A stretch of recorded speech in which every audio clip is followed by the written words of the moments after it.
I think there's two ways that machine learning and AI are creating a revolution in mobility. On the one hand, there are machine learning models that are training themselves to facilitate the self-driving trip for users. On the other hand, from the creative side, generative AI has facilitated and sped up the designer workflow. So we have a lot of situations where you come up with a concept, and using these tools as a, again, tool and toolkit has really allowed a revolution in how we express ourselves. And I think there's a real opportunity in leveraging these technologies to be the best version of our designer selves.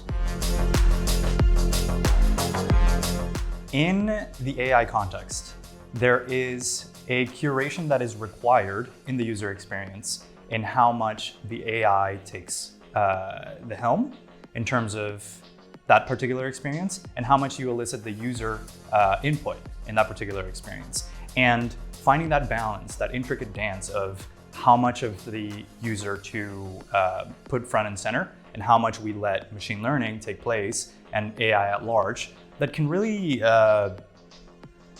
provide a very seamless experience. And at the crux of that is the designer. So us as creators of a lot of the perceived designs and just realities we live every day, have to again curate that experience of like, hey, how much do you allow a user to take front and center in terms of a service design like a self-driving trip? I'll give an example.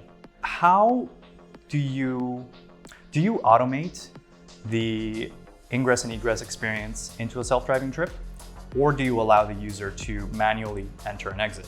There's a lot of questions or a lot of considerations within that particular situation that could, again, leverage AI or leverage the user.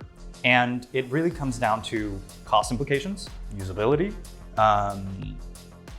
how the user has understood the particular end-to-end flow that they are participating in, and learned patterns from before. And again, as us, curators of an end-to-end experience, designers, we have to choose every single thing that's going to happen, even from the basic level of how do you open the door into a self-driving trip.